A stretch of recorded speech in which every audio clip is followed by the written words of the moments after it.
नमस्कार, स्वागत है आपका नफ़ा नुकसान कार्यक्रम में। नफ़ा नुकसान कार्यक्रम कंप्लीट गाइड टू स्टार्टअप के पहले पार्ट में हमने जाना कि बिजनेस में मोटो बिल्कुल क्लियर हो, अपने अंदर की ताकत की पहचान हो, गलतियों से सबक ले, दोस्तों और रिश्तेदारों का साथ हो तो बिजनेस की शुरुआती कठिनाइयों को हम आराम से निपटा सकते हैं। तो चलिए दिनेश जी से बातों का सिलसिला आगे बढ़ाते हैं। दिनेश जी, फिर से आपका इस कार्यक्रम में बहुत बहुत स्वागत है। नमस्कार जी। आज आपसे मेरा पहला सवाल, किसी के बहुत कॉन्टैक्ट्स होते हैं, किसी के कम, कुछ लोग तो लोगों से कम ही मिलते हैं। आपकी क्या राय है, कॉन्टैक्ट्स होने नहीं होने से बिजनेस को क्या फ़ायदा या नुकसान हो सकता है? बिजनेस के डेवलपमेंट के लिए और ग्रोथ के लिए कॉन्टैक्ट्स बहुत ज़रूरी होते हैं। वैसे तो सभी के कॉन्टैक्ट्स होते हैं, लेकिन जिनके कई लोग होते हैं कॉन्टैक्ट बनाते ही नहीं हैं, अपनी खुद की दुनिया में रहते हैं, अपने शेल में रहते हैं। ऐसे लोगों को बिज़नेस करने में बहुत दिक्कत आती है। अगर आप अच्छे कम्युनिकेटर हैं, फ्रेंडली इंसान हैं, तो आपके जो है contacts definitely already wide spread होंगे। रिश्तेदारों में कॉन्टैक्ट्स होंगे, आपके फ्रेंड सर्कल में कॉन्टैक्ट्स होंगे, फ्रेंड्स के फ्रेंड्स, रिश्तेदारों के फ्रेंड्स, और आप जहाँ जहाँ आते जाते हैं वहाँ जितने लोगों को मिलें वहाँ पे आपके कॉन्टैक्ट्स बनते ही रहते हैं। तो ये सारे कॉन्टैक्ट्स को जो है आप अपने बिजनेस के लिए यूज़ कर सकते हैं और वो बहुत काम में आता है। दिनेश जी, अभी तक हमने बात की बिजनेस को शुरू करने में क्या महत्वपूर्ण बातों का ध्यान रखना है। हर छोटी बातों का ध्यान रखकर नोट बनाकर चले तो बिजनेस का सफ़र बहुत आसान हो जाएगा। अब आगे क्या प्रोडक्ट बनाएं, क्या दे बाज़ार को, कितनी जानकारी लेनी होगी किसी प्रोडक्ट को बनाने से पहले? अब हम आते हैं आइडिएशन के ऊपर। ये आइडिएशन जो है, ये इसका मतलब ये है कि हम अब आइडियाज़ एक्सप्लोर करेंगे कि कौन से बिज़नेस को करना चाहिए, क्या आइडिया को एक्सप्लॉइट करना चाहिए। उस प्रोसेस को आइडिएशन हम बोलते हैं, सभी लोग आइडिएशन बोलते हैं। तो हमको सबसे पहले क्या है, मार्केटेबल आइडियाज़ सोचने चाहिए, ढूंढने चाहिए। ऐसे आइडियाज़ सोचिए, ऐसे आइडियाज़ ढूंढिए जो मार्केटेबल हो सके, जो लोगों की ज़रूरत पूरी कर सके, लोगों को पसंद आए। ऐसे जो खाली खुद को पसंद आए या खुद अपने 2-4 लोगों को पसंद आए, ऐसे वाले आइडियाज़ को बिज़नेस नहीं कन्वर्ट कर सकते। ऐसे वाले आइडियाज़ को आप खुद के लिए तो यूज़ कर सकते हो, लेकिन उसको as a business wide market के लिए जो है आप यूज़ नहीं कर सकते। इसलिए बिज़नेस आइडिया जो है वो मार्केटेबल होना चाहिए और उस प्रोडक्ट की, उस सर्विस की जो है मार्केट में ज़रूरत होनी चाहिए, नीड होनी चाहिए। लाइफ के किसी एस्पेक्ट को जो है आप इम्प्रूव कर सकें। ऐसी कोई भी चीज़ अगर आपको समझ में आए जो प्रेजेंटली या तो अवेलेबल है ही नहीं, या अगर अवेलेबल है भी तो जो आपके दिमाग में आइडिया उस स्टाइल से अवेलेबल नहीं है, ऐसे टाइप का कुछ आपको समझ में आए तो that is a good idea. तो ये सब चीज़ कैसे मिलती है आपको? You have to look around, इधर उधर ताक झाँक करिए, लोगों से बात करिए, इधर उधर अपनी आंखें खुली रखिए, ऑब्ज़र्व करिए, तो आपको चीज़ें समझ में आनी शुरू हो जाएंगी। और हमेशा नोट्स बनाते रहिए। आप जब ये प्रोसेस आइडिएशन का कर रहे हैं तो नोट्स बनाना बहुत ज़रूरी है। नोट्स बनाइए, आपको क्या क्या चीज़ समझ में आ रही है, and why do you think that your idea will work, वो भी चीज़ लिखिए।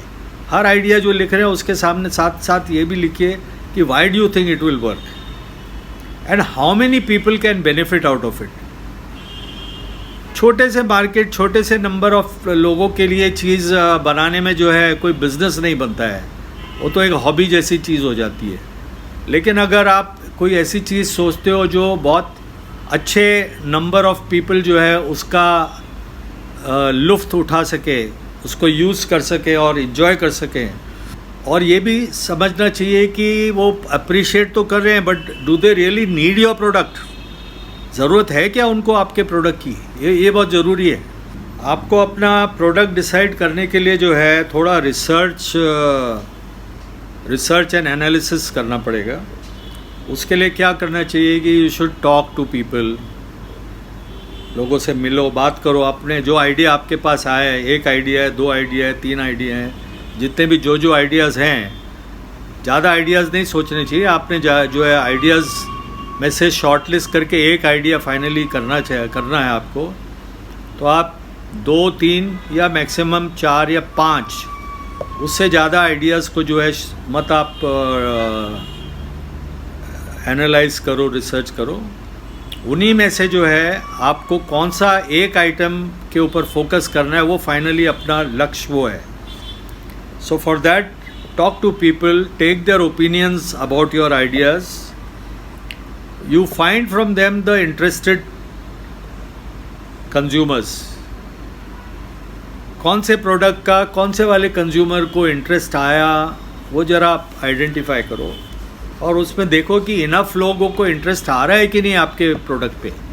जिस प्रोडक्ट पे लोगों को ज़्यादा इंटरेस्ट आ रहा है, ज़्यादा लोगों को इंटरेस्ट आ रहा है, वो आइटम के ऊपर थोड़ा ध्यान ज़्यादा देना चाहिए। बिज़नेस के लिए नो हाउ की बहुत ज़रूरत होती है। आप जो भी बिज़नेस करने जा रहे हैंगे, जो भी बिज़नेस करना चाहते हैं, वो बिज़नेस के बारे में, वो बिज़नेस कैसे करते हैं, प्रोडक्ट कैसे बनाते हैं, उसका प्रोसेस क्या है, वो सब जानकारी बहुत ज़रूरी है। नो हाउ, उसी को नो हाउ बोलते हैं।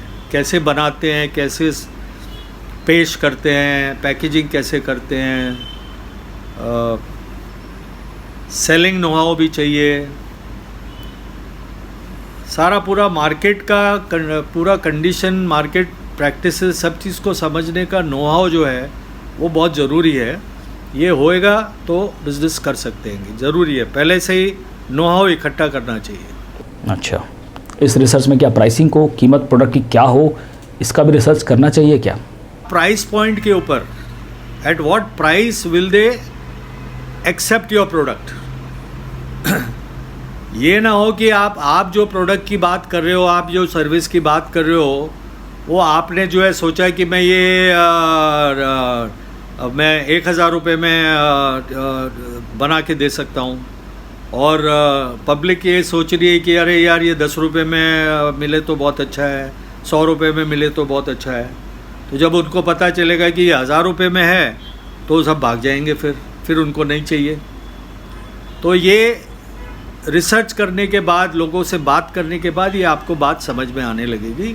इसीलिए आपको उनसे थोड़ा बहुत प्राइस का भी आइडिया लेना चाहिए कि भाई आप अगर ये चीज़ लोगे तो आप क्या बजट के अंदर जो है आपको ये एक्सेप्टेबल दिखेगा। हम दायरा कितना बढ़ाएं कि कम एफर्ट में ज़्यादा नफ़ा कमाया जा सके? जिस मार्केट की आप बात कर रहे हो, जो लोगों की बात आप कर रहे हो, आप उन तक कितना इजीली पहुंच सकते हो, ये बड़ा इम्पोर्टेंट है। How easily can you reach them. बहुत ज़्यादा इधर उधर वाइड स्प्रेड हो गए, दूर दूर अगर फैले हुए लोगों के साथ आप बिज़नेस करने की कोशिश करेंगे तो बड़ी डिफ़िकल्टी आती है। अनलेस आप कोई इंटरनेट बेस्ड बिज़नेस कर रहे हैं, वो बात अलग है। लेकिन फ़िज़िकल बिज़नेस अगर आप कुछ करने की कोशिश कर रहे हैं तो आपका मार्केट जो है वो आपको एक्सेसिबल होना चाहिए। आपका जो ज्योग्राफिकल एरिया है वो नज़दीक होना चाहिए और वायबल होना चाहिए। बहुत छोटा होगा तो कम कस्टमर रहेंगे, थोड़ा इतना बड़ा कम से कम होना चाहिए कि आपका एक वायबल बिज़नेस जो है, एक प्रॉफिटेबल बिज़नेस आप उसके अंदर डेवलप कर सकते हैं। और बाद में धीरे धीरे ज्योग्राफिकल एरिया को आप ग्रो कर सकते हो, जिससे कि आपका बिज़नेस भी एरिया के हिसाब से ग्रो करता चला जाएगा। सवाल और भी हैं मगर बात अभी ख़त्म नहीं हुई है, इसलिए हम फिर मिलेंगे अगले पार्ट में। तब तक के लिए नमस्कार। बने रहें thetimesmedia.com पर। आप हमें फेसबुक और यूट्यूब पर भी देख सकते हैं।